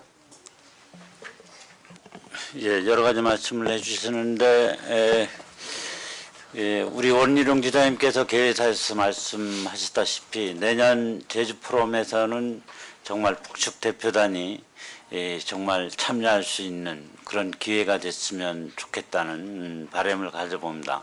사실 올해 제주 포럼에서도 이 북한 학자들 많이 초청을 좀 해보려고 노력은 사실 했는데 어떻든 지금 관계가 그렇다 보니까 우리 이 평화연구원에서도 그러한 초청하는데 실패를 했던 것으로 알고 있습니다. 다음에 이제 우리 정창현 선생님께서 토론을 해주시기 바랍니다. 예, 뭐 궁금하신 게 많으실 것 같으니까 저는 짧게 하겠습니다. 그 제 토론문에 쓴 것 중에 제일 마지막 그 문장이 남북교류의 어떤 성공 사례를 만드는 게 굉장히 중요하다라는 그 이야기를 했는데 저는 그거와 관련된 이야기만 조금 말씀드리도록 하겠습니다. 주제가 이제 북한의 우리가 실상과 경제 교류인데 제가 북의 실상을 이렇게 들여다본 거는 북이 굉장히 어려운 시절 1997년, 98년도에 중앙일보 있을 때 중앙일보 팀이 4차례에 북을 들어가서 북의 전역을 사진을 찍었습니다. 물론 비보도를 전제로 해서 찍었습니다. 그때 찍어온 사진을 쭉 검토를 하면서 이게 내가 배운 거와 실제 글로써 배운 북한과 실제 실생활 살아가는 북한이 굉장히 다르다라고 하는 것을 처음 아는 계기였고요. 2003년도 2월 달에 제가 황해남도, 황해북도를 횡단하면서 참 많은 걸 봤습니다. 뭐 개인 장사부터 시작해서 뭐 등등 일체 하나도 안 썼습니다. 뭐 그런 것들이 그 이후에 제가 30번 정도 북쪽을 갔다 왔는데 많은 것을 이렇게 볼 수 있는 뭐 그런 기회였던 것 같습니다. 그거에 기초해서 이렇게 결론만 말씀드리면 북에 대한 지금 나오는 이야기들 자체가 우리가 교류라고 하는 측면에서 보면 너무 다른 얘기가 너무 많다는 거고, 두 번째로는 우리가 생각하는 것보다 북한 내부가 경제적인 측면에서 굉장히 많이 변화되어 있다. 근데 그 변화만 얘기하는데 저는 거기다 하나 더 얹고 싶은 게 뭐냐면 그 변화를 북한 당국이 수용을 해서 이제 정부 당국이 그런 변화에 기초해서 그런 방향으로 끌고 가는 측면도 굉장히 높아지고 있다고 하는 겁니다. 그렇기 때문에 남북 교류의 가능성이 높아진다고 저는 생각합니다. 예. 북한 스스로 자체적으로 북한 주민들의 경제적인 운영 방식이나 생활 방식, 사고 방식이 바뀌는 것만 가지고는 남과 북의 교류라고 하는 것이 대단히 어려운데, 그러한 방향으로 당국의 정책적인 기본이 바뀌고 있기 때문에 그런 방향에 일정하게 남과 북이 맞는 부분에서 교류 가능성이 확 넓어질 수 있는 가능성이 있다. 그런 측면에서 사실 성공 사례를 만드는 게 굉장히 저는 중요하다고 생각합니다. 제가 요새 지자체 남북교류 특강을 계속 다니고 있는데 거의 같은 고민을 하고 있습니다. 또 거의 같은 내용을 얘기합니다. 왜냐하면 그 지역의 특성에 맞게끔 북한의 뭐 도시를 하나 잡아서 같이 도시간 교류를 한다든지 그 지역의 지자체의 특성에 맞는 어떤 축산 뭐 어떤 것들을 하는 것들을 많이 고민합니다. 그런데 결론을 가면은 그러면 그걸 누구하고 논의할까라고 하는데 기속이 됩니다. 혹시 기억나실지 모르겠지만 2003년도에 이 제주에서 제주 민족 평화 통일 축전이라고 하는 것을 했습니다. 그때 제가 준비위원으로 자격으로 준비 단계부터 평양 가서 만나서 그 협의하고 내려와서 여기 하는까지 했습니다. 근데 그 많은 사람들이 여기에 어떻게 올 수 있었는가? 그건 북의 조선 아시아 태평양 평화위원회라고 하는 기구와 합의서를 썼기 때문에 가능했던 일입니다. 자, 성공 사례를 만든다고 했을 때 저는 제일 중요한 게 뭐냐면 남북 관계가 아주 최악이 되기 전까지는 남북 관계가 좀 그 정치적인 당권 관계가 좀 안 되더라도 이런 행사가 있으면 오기로 했으면 오고, 또 영 안 되면 이번에는 그러면은 저기 북경에 가서 한번 합시다라든지 이런 거라 해서 지속 가능한 계속 지속 가능한 형태의 어떤 뭐 이게 학술회의가 되든 아니면 뭐 감귤본회의가 되든 아니면 어떤 특정한 뭐 축산 분야의 어떤 부분을 계속 논의를 하는 자리든 이 지속 가능한 성공 사례를 만드는 게 굉장히 중요하고 그걸 하기 위해서는 제일 중요한 게 북에 누가 나오든 조선아시아태평양 평화위원회의 이름으로 사인돼서 그게 기초해서 오랫동안 지속을 하게 되면 최소 3년 이상 가게 되면 그 이후에는 이게 지속 사업으로 쭉 가서 거기서 이제 조금씩 가지를 쳐서 그러면 여기다가 뭐 축산도 결합시키다. 여기다가 사료도 좀 결합시키다라고 하는 형태로 해서 성공적인 제주도가 성공적인 어떤 사례를 만들 수 있는 그런 게 아니겠느냐. 그런데 지자체가 좀 급하다. 왜? 4년마다 선거를 해야 되니까 그냥 바로 어떤 걸 자꾸 성과를 내려고 하니까 그런 부분이 좀 어렵다. 그런 부분에서 약간의 어떤 뭐 여야가 있다 하면은 정당을 떠나서 그런 부분에 대한 전체의 어떤 합의를 가지고 북측의 안정적인 파트너와 지속 가능한 사업을 2년, 3년 정도 처음에 확실히 가고 그러면 5년, 10년의 어떤 성공 사례를 하나 만드는 그런 모델이 나오지 않을까 하는 생각을 해봅니다. 예, 이상입니다.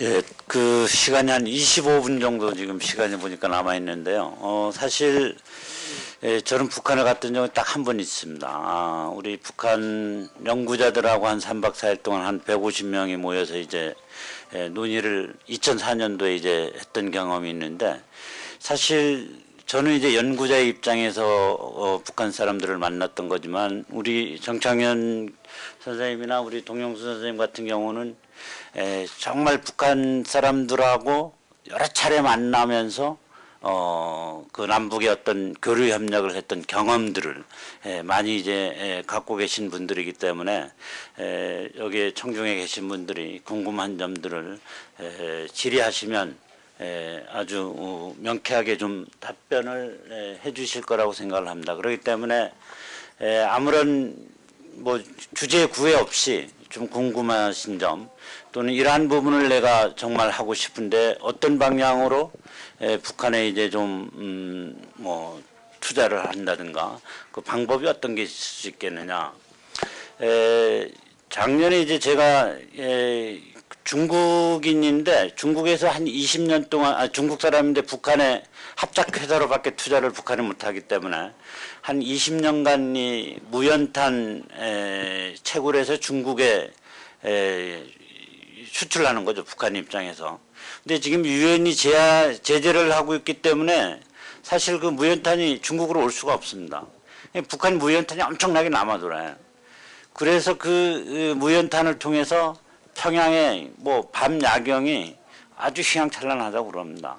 그러니까 그런 현상들이 사실은 지금 북한에 이제 존재를 하고 있어서 실질적으로 우리 뭐 제주도에 기업하는 사람들 북한에 투자를 했을 때 어떤 부분에 투자를 하는 게 적절할 것인가 이런 부분들이 사실은 많이 고민이 되실 거라고 생각을 합니다. 우리 양돈업도 그렇고 다음 전기차 에너지 문제도 그렇고 여러 가지 관심들은 많이 갖고 있지만 그 길을 어떻게 만들어 갈 거냐. 특히 우리가 유엔 제재라고 하는 것을 좀 뛰어넘어서도 한번 생각을 해볼 필요가 있지 않겠느냐 하는 생각도 합니다. 그러한 점에서 좀 질의를 몇 분 받겠습니다. 질의가 없으면 발표자 토론자들한테 마이크가 돌아갑니다. 예. 여기 북한 그 1인당 GDP를요, 1인당 소득을 PPP로 따지지 말고 그냥 공식 환율로 했을 때 여러 개 나오는데 어느 쪽이 가장 현실성인지 그걸 주고 싶습니다. 참고로 저는 이제 북한하고 남한의 경제를 비교할 때 남한의 분포한 인구가 2배인데 남한이 저 1인당 3만 불 아닙니까? 그거를 곱하고 예를 들어 북한의 1인당 GDP가 1000불이면 남북이 합치면 한 60대 1이 되겠다 이런 데 추산을 하고 있어요. 근데 북한이 정확히 얼마가 되는지 알 수가 없는 것이 저는 미얀마를 자주 왔다 갔다 하는데 미얀마 경제는 훨씬 미얀마의 1인당 GDP가 지금 1270불이거든요. 근데 아까 사진으로 본 거는 미얀마의 반만도 못한 것 같다. 아직 활성화된 것이. 그래서 좀 알 수가 없어서 그렇습니다. 예. 예, 사실 이제 아까 발표에는 북한 인구가 2,500만으로 나와 있잖아요. 사실 북한 인구도 사실은 2천만이 나오면 이게 정확치가 않은 그런 2,520만 정도 됩니다. 그 확실한 통계인가요? 예, 우리 GDP 센서스 한 말씀 해주시죠. 그 제가 아까 잠깐 보여드린 이제 리기성 교수의 이제 그 자료에 보면은 자체 내에 이제 이런 그 국내 총생산 GNP 자료가 있습니다. 제가 한번 불러드릴게요. 2014년 261억 3,200만 달러. 그래서 1인당 1053달러, 1,053달러. 2016년이 295억 9,500만 달러. 인구 2,515만 9천 명. 이런 수치가 있습니다. 1인당 1,176달러. 이게 2016년 수치입니다. 2017년 수치는 307억 400만 달러. 인구는 2,528만 7천 명. 1인당 1,214달러.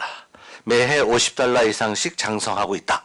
이게 이제 북한 내부의 이제 GDP에 관련된 이제 통계니까 대충 1,200달러 수준으로 북한 내부의 자료에는 나와 있는데 문제는 북한의 학자들하고 이제 저도 이제 얘기를 해봅니다만 사회주의 방식의 GDP를 계산하는 거하고 자본주의 방식의 GDP를 계산하는 기준이 좀 다릅니다. 예를 들어서 쉽게 보면 자본주의 방식은 이제 중간 투입이라고 해서 이중 투입되는 것들은 다 빼고 그 다음에 부가가치 계산만 하게 되죠. 그리고 3차 산업, 서비스 산업 부분들이 GDP에 들어갑니다. 그런데 사회주의의 계산 방식에 따르면 중간 투입도 생산이기 때문에 다 집어넣습니다. 대신 서비스 부분은 부가가치를 생산하지 않는다라고 해서 서비스 부분은 다 빼버립니다. 그러니까 이렇게 기준이 좀 달라요. 그게 문제가 하나 있고 두 번째는 북한이 당국이 이렇게 발표하는 1인당 1,200달러의 내용에 예를 들어서 이런 그 장마당의 시장 경제가 어느 정도 이 수치에 반영되어 있는가 라고 하는 면에 대해서는 북한 경제학자들도 그 부분들이 반영되지 않는다라고 말을 하고 있습니다. 그래서 제가 아까 통계 그런 당군 경제가 한 30% 정도 있을 거고 시장 경제가 한 50% 정도 있을 것이다. 그런 부분들을 놓으면 전체 북한이 발표하는 통계 곱하기 2 정도로 하면 북한의 1인당 GDP 그러니까 1,200달러면 한 2,400달러 1인당 한 2,400달러 수준의 경제가 북한 경제가 아닌가라고 추정은 하지만은 그건 어디까지나 연구자로서의 추정이고 북한의 공식 통계는 아까 말씀드린 그런 형태의 공식 통계가 나옵니다. 다만 북한의 사회주의 계획 경제를 그래도 내걸고 있는 나라이기 때문에 자본주의 계산 방식으로 GDP 계산하지는 않는다는 것. 그 기준이 좀 다르다고 하는 것도 감안해서 보셔야 된다. 이 점을 좀 말씀드리겠습니다. 그 한 가지 먼저 질문 받겠습니다. 우리 김인환 의원. 예, 간단한 질문 하나 할게요. 저 늦게 와서 그러는데 그 남북 협력 문제를 얘기할 때 제주에 대한 상징성은 굉장히 크다라고 보고요. 그 경제 협력에 있어서 단계는 좀 있을 것 같습니다. 그러니까 지금 우리가 얘기하는 개성공단 문제는 가격적인 경쟁력에 있어서의 가격에 대한 차이성을 가지고 하는 1단계라고 보고 2단계는 도리어 대한민국 경제에 있어서의 산업 구조 그 과정에서 산업에 대한 이전 문제가 아마 2단계가 될 것 같고 3단계는 전기차나 스마트시티와 같은 어떤 테스트베드 약간의 새로운 기술이 되다 보니 여러 가지 저항이 많을 텐데 그래서 그러한 저항 차원에서 뭐 여시제라든가 이런 데서는 스마트시티 북한 먼저 해야 된다 뭐 이렇게 강조도 하고 그러는데 제주가 내세우고 있는 게 이 세 번째 에 관심이 있거든요. 뭐 테스트베드라든가 이미 스마트 그리드나 에너지 쪽 그런 차원에서 전기차와 관련된 여러 가지 북한하고의 뭐 지역 에너지하고 연관된 여러 가지 협력에 대한 것도 지금 뭐 시작하려고 하고 많은 얘기들이 나오는 것 같은데 그런 게 과연 여러 가지 어떤 그 정치적인 상황에도 극복하고 가능성이 어느 정도가 있을지 그리고 그러한 체제가 과연 북한에서 원하는 그런 컨셉과하고 맞는지 그거에 대한 의견을 듣고 싶습니다. 이상입니다.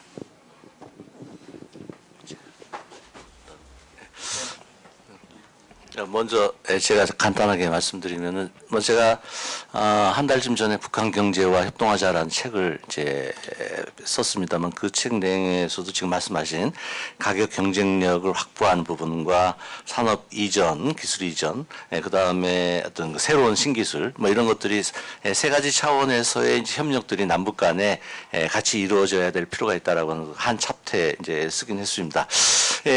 그 가격 경쟁력이라는 측면과 이제 신기술이라는 측면을 같이 섞어 놓고 보면 결국 한국이 산업을 재편해 나가는 과정에서 말하자면 노후화하는 산업을 그냥 버릴 것인가라고 하는 문제가 발생하죠. 근데 그 부분은 현재까지는 캐시카우의 역할을 하고 있기 때문에 이 캐시카우를 그대로 유지하면서 신기술로 넘어가는 데는 남북 협력이라고 하는 것이 한국의 산업 발전 구조에서 필요한 보완적인 역할을 해줄 수 있다라고 하는 이제 그런 차원에서 이제 말씀을 드렸고요. 그래서 현재 한국 전체적으로는 이제 가격 경쟁 그런 측면보다는 오히려 두 번째 단계인 산업 이전 뭐 이런 것들 예를 들어서 제가 대전에 갔을 때 대덕구에 그 한국 타이어 공장이 있었어요. 근데 북한에는 이제 만포라고 하는 곳에 평안북도 만포에 그 압록강 타이어 공장이 있습니다. 압록강 타이어 공장은 북한에서 굉장히 유명한 공장인데 김정일이 이제 대외 경제 개방을 하면서 대외 경제적으로는 이렇게 하라라고 하는 지침을 내린 데가 압록강 타이어 공장인데 그런데 거기는 상당히 경제적으로 어렵고 오염이 많이 나오고 그러면 대덕구에 있는 한국 타이어 공장이 그 기술이라도 압록강에 가면 압록강 타이어 공장의 기술 이전을 하면 그쪽도 좋은 거고 또 한국으로서도 캐시카우를 유지하면서 만들어낸 걸 압록강 타이어 공장에서 만드는 걸 중국에 수출하고 훨씬 싸게 세계에 수출할 수 있고 대덕구 같은 경우는 환경 문제를 해결하면서 좀 더 예를 들어서 일본의 브리지스톤 같은 수준의 더 싸면서도 높은 친환경적인 그런 생산 시설을 갖춰 나갈 수 있는 그런 면에서 남북이 윈윈할 수 있는 세계 경쟁력을 가질 수 있는 부분들이 있지 않는가라는 얘기를 대전에 가서 한번 한 적이 있는데 이제 그런 부분들이 현재 남북 간에는 더 필요한 부분들입니다. 첨단 부분들은 북은 북대로 자신들의 입장에서 예를 들어 전기차라든가 얘기가 나옵니다. 북 사람들은 거꾸로 전기차보다는 수소 쪽에 관심을 많이 갖고 있어요. 근데 한국에서는 그 현대자동차가 수소차 얘기를 많이 하고 문재인 정부도 수소차 얘기를 많이 하고 있는데 얼마 전에 수소 탱크가 터져가지고 사람들이 이제 걱정을 하고 있습니다. 북쪽은 석탄 산업이기 때문에 석탄의 탄소하고 수소를 결합시켜가지고 에틸렌을 만들어내는 탄소 하나라고 하는 새로운 산업을 현재 3년 전에 완성을 한 바가 있습니다. 그러면 석탄으로부터 석유를 뽑아내고 석유 화학 산업에 에틸렌 프로페렌을 만들어내는 것을 자기들의 신기술이라고 생각하죠.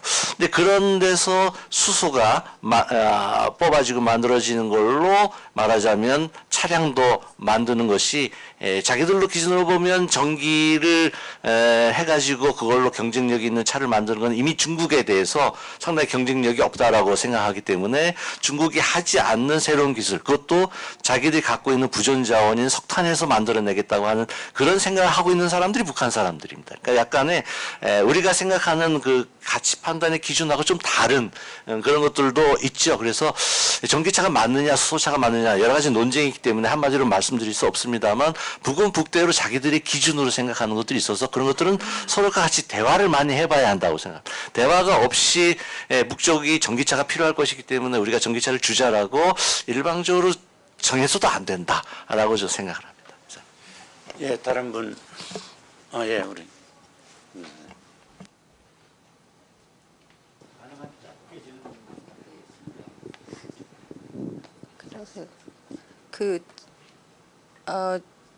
저는 그 북한 경제 상황이 좋아졌다는 거 굉장히 좀 반가운 소식이긴 한데 그 의식주가 좀 나아지면 거기에 상응하는 건강권에 대한 그 보장이 좀 뒷받침이 돼야 된다고 생각을 합니다. 근데 최근까지 제가 알기로는 그 폐결핵 환자가 상당히 많아서 유진벨 재단에서 수십억씩 그 약품이 올라가는 걸 알고 있는데 아까 그 발표자분께서 그 교류해야 될 향후 과제 중에서 의료보건 말씀을 하셨거든요.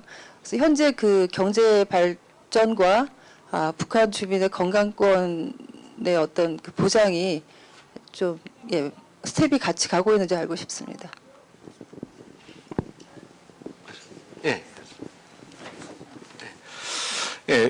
그 정확한 지적이신데요. 이제 생활 수준이 올라가면 건강권에 대한 욕구도 이제 높아지죠. 근데 북한은 사실은 1970년대에 이미 어느 정도의 사회주의 공업화를 이룬 상태에서 위에서부터 내려오는 건강보호, 보건이라고 하는 것이 사회주의 체제에서 오는 보건이 전면적으로 실시되었던 경험들을 갖고 있기 때문에 과거가 좋았다라고 하는 얘기도 항상 하게 되죠. 그 경제가 이제 90년대에 이제 무너지면서 지금은 이제 국가가 그런 보건권을 제대로 해주지 못하는, 근데 그거를 이제 시장에서 이제 공급받게 되는, 그래서 어떤 약품들이 이런 것들을 중국에서 가격으로 사게 되고 그러면 돈이 없고, 그래서 지방으로 가면 병원에 약품이 없는, 뭐 그런 것 때문에 폐결핵 약을 인도 지원해 줘야 되는, 그러니까 이런 북한의 약품을 지원해 주는 것이 제가 볼 때는 제3세계인 아프리카의 어느 나라에 아무것도 없는 상태에서 어떤 지원해 주는 것과는 좀 다른 차원이다. 북은 북대로 자기들의 보건 시스템을 갖고 있고 육성 시스템을 갖고 있는데 그것에 대한 물자 공급이 되고 있지 않은 측면들이 훨씬 많죠. 근데 그런 부분들을 우리가 협력을 해서 해주면 다른 제3세계 국가들의 보건 의료 지원보다 훨씬 빠르게 그들이 갖고 있는 인재들도 있고 인력도 있고, 다만 물자가 없어서 그런 거기 때문에 그런 물자를 공급해 주면서 그 사람들이 새롭게 자기들에 대한 보건 체제들을 구축하게끔 협력하는 것이 필요하지 않느냐. 뭐 그런 것이 거꾸로 남쪽에 유리하게 작용하는 것도 있습니다. 북한의 계획경제에서 보건 의료는 사실 남쪽보다 훨씬 빨리 발달되고 예방보건 쪽에서는 한국보다 훨씬 안정되어 있습니다. 예방보건 측면에서. 그러면 우리는 아프면 먼저 병원에 가게 되는데 병원에 가지 않아도 되는 시스템으로 우리는 북한에서 또 배울 수 있는 부분들이 있죠. 그러면서 서로 간의 시스템에 장단점이 있는 거니까 그런 장단점을 이쪽에서 물자를 주고 저쪽에서 시스템의 좋은 점들을 우리가 또 케어를 해줘야 되는 뭐 그런 점에서 서로 간의 협력이 이루어져야 된다고 저는 생각합니다. 예, 다른 분 한두 분 더 좀 받겠습니다. 자, 없으면 저희들이 남은 시간을 좀 쓰겠습니다. 예. 우리 정창현 소장님께서 하실 말씀이 많으실 것 같은데, 사실 우리 제주도의 경우는 여러 가지 이제 그동안 지방정부 차원에서 이제 교류를 해온 게 많거든요. 비타민 외교라고 하는 감귤 보내기, 다음에 이제 실시되지는 않았지만 이 양돈 지원 사업 이런 부분들도 있었고, 특히 이제 한라 백두 생태 환경 보존 이런 사업들도 이제 사실은 계획해서 이제 추진해 나가는 그런 상황에 있는데, 그 외에 혹시 과거에 이제 남북 교류 평화 축전을 이제 제주에서 개최하는데 아주 중추적 역할을 했던 그런 경험을 살려서 좀 한 말씀 해주시면 고맙겠습니다.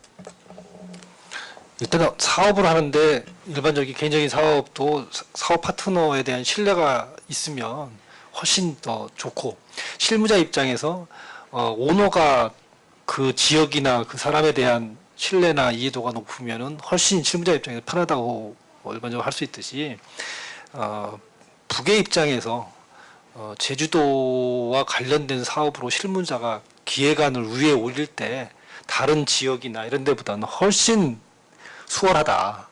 그런 부분에서 굉장히 다른 지자체보다는 제주도는 유리한 위치에 있다. 그리고 제가 아까 얘기했지만 장기 지속한 뭐 여러 가지, 그러니까 북한은 그런 걸 굉장히 많이 따지는데, 감귤 보내기 사업 자체가 굉장히 오랜 기간 지속이 됐기 때문에 그 지속한 그 부분에 대한 북쪽 내부의 평가가 있습니다. 제주도하고 하면 이게 여러 가지 복잡한 사정이 있지만 그게 끊임없이 간다라고 하는 그런 부분. 또 뭐 구체적으로 말씀드리기 어렵지만 북쪽 내부에 있는 어떤 지금 지도자와 관련된 어떤 상징과 관련된 뭐 여러 가지 좀 뭐 이런 것들, 이게 제일 중요한 부분이라고 생각하고요. 그런 부분에서 지금 제재 국면에서 중요한 부분들은 인적 교류, 사회 문화적인 교류 문제와 제재가 완화 해제됐을 때 시범적인 경제적인 사업으로 들어갈 부분들을 적절하게 결합해서 같이 가야 된다. 그래서 이 지속성을 갖는 이 부분이, 그러니까 대북 인도적 지원이나 사회문화 교류 같은 이 부분하고 그 다음에 그거에 가지쳐서 그러면 경영 부분을 가른다고 했을 때 이걸 어떤 부분을 결합해서 가를 것인가라고 하는 부분이 그러니까 개별 어떤 그 개인 기업이 아닌 뭐 제주 상업회의소나 제주 지자체 차원에서 할 때는 그게 굉장히 중요한 부분이라고 생각하거든요. 그런 부분들을 제주에서 할 때 이 경기도와 같은 실수를 하지 않기 위해서는 제가 아까 말씀드렸지 꼭 이러저기 돌아가더라도 아태하고 꼭 하시는 게 제일 지속적이라는 측면에서 처음 시작할 때 손의 파트너가 그쪽이었으면 좋겠다라고 하는 거고 2003년도 이 제주 축전 같은 경우도 아태라고 함으로써 그렇게 될 수 있는 부분이고 아까 저 프로에서 저기 질문하신 것 중에가 스마트 시티 뭐 이거 관련해서 사실은 이제 새로운 자동차가 나왔을 때 이게 자율주행 실험을 실제로 해볼 수 있는 뭐 이런 부분으로서의 어떤 북한의 어떤 특정 지역 그리고 지금 굉장히 해외 이 다국적 기업에서 굉장히 그 관심을 갖고 있는 게 사실은 의약품 테스트 부분 그리고 우리가 이제 저기 제주도에 그런 거 있는지 모르지만 서울 지하철에 가면 무슨 증세를 갖고 있는 분을 찾습니다. 그래서 그 가서 이렇게 하는 거 있지 않습니까? 그런 부분에 대한 샘플 이거를 지금 조선일보 조선비즈 팀에서 북쪽하고 하려고 여러 가지 기획도 만들고 하고 있는 그런 것들을 할 때도 제가 이제 주로 이제 토론을 할 때 얘기해 주는 것이 지금 그 여시제에서 얘기하는 것처럼 그렇게 대놓고 얘기하면 북에 받을 수가 없는 겁니다. 받을 수가 없어요. 왜 그러냐면 우리가 북쪽하고 교류를 하고 뭐 하려면 통일부의 승인을 받아야 되지 않습니까? 북쪽 마찬가지인 거죠. 그런데 통일부에 가가지고 이걸 허가를 받기 위해서 무슨 경제 뭐 협력 뭐 이런 거 막 요새 얘기하면 통일부 직원 하나도 못 알아듣습니다. 그러면 지금 NGO나 이걸 추진하는 데서 통일부 주무관 과장한테 그걸 다 설명해가지고 납득을 시켜야 돼요. 똑같은 현상이 북에서 똑같습니다. 이 대남관계 담당하는 통일부에서 나오는 제가 아까 말씀드린 그냥 특정한 아테라는 사람이 나와서 이렇게 할 때도 이 양반을 이해시키는 게 크게 어려운 거예요. 이게 왜 필요하다. 자율주행이 왜 필요하다. 그걸 하기 위해서 뭐 이게 어떻든 다르지. 그러니까 지금까지 북쪽하고 이렇게 하는 데 있어서 그 부분이 제일 어렵고 그 단계가 지나가면 지나가서 그게 일정한 이제 승인 나면 3년 이상 지속을 하게 되면 그 다음에는 굉장히 속도감 있게 갈 수 있다라고 하는 이 프레임을 잘 제주도가 운영을 해야 된다라고 저는 생각을 합니다.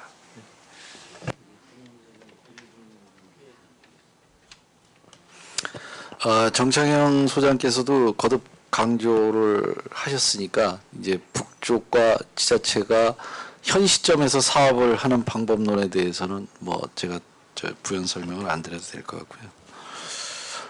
무엇보다 중요한 거는 서로 다르다라는 걸 인정할 수 있어야 되는 게 대단히 중요합니다.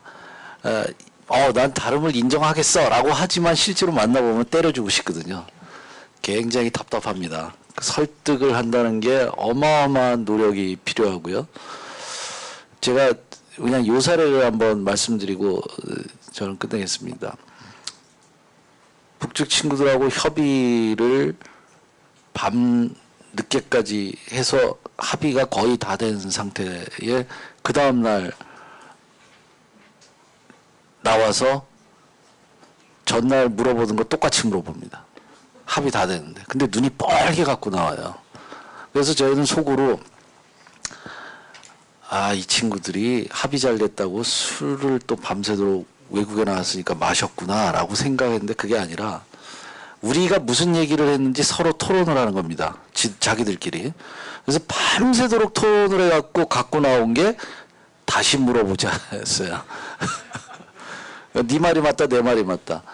이 과정들이 계속 반복이 됩니다. 그래서 제가 삼성에 있을 때 IT 산업 쪽에 한 10년 정도를 북한 쪽의 IT 전문가들을 대상으로 해서 10년 동안 프로젝트를 해서 겨우 인도 베이스보다 수율이 높아지는 단계로 극복이 됐습니다. 이거 대단한 겁니다, 진짜. 인도보다 수율이 높아졌다는. 근데 바로 미국 쪽에서 프로젝트 중단해라고 그래서 문 닫았습니다. 그러니까 양면성이 있는 겁니다. 설득이 하는데 굉장히 오래 걸리지만 또 다른 면에서 본다면은 우리가 어쩔 수 없는 외부적 환경들이 또 존재를 하고 그거를 지속적으로 이어나갈 수 있는 인내와 끈기가 필요하지 않겠나 생각을 합니다. 이상입니다. 예, 시간이 다 됐습니다. 사실 오늘 많은 얘기들이 더 오갔으면 좋겠는데 제한된 시간이기 때문에 양해를 해주시기를 부탁드리겠고요. 어떻든 내년에는 우리 원희룡 지사님이 주문하신 것처럼 꼭 제주 포럼의 북측 대표단이 참여할 수 있는 그러한 기회가 주어졌으면 좋겠다는 말씀을 드리고 싶고요. 우리 이 자리를 같이 해주신 우리 원희룡 지사님 사모님 강윤영 여사님 인사 한번 해주시죠. 박수 한번 보내주십시오. 그리고 아까 소개를 못 드렸는데 우리 제주상공회소의 우리 서석주 송상훈 양문석 부회장님 함께해 주셔서 고맙습니다. 그리고 우리 전 제주대학교 허양진 총장님도 같이 끝까지 해주셔서 고맙습니다. 이상으로 오늘 우리 제주연구원과 제주상공회의소가 공동으로 주최한 남북경제실상과 남북교류 협력 방안에 대한 섹션의 발표와 토론을 모두 마치도록 하겠습니다. 함께해 주신 분 모두 고맙습니다.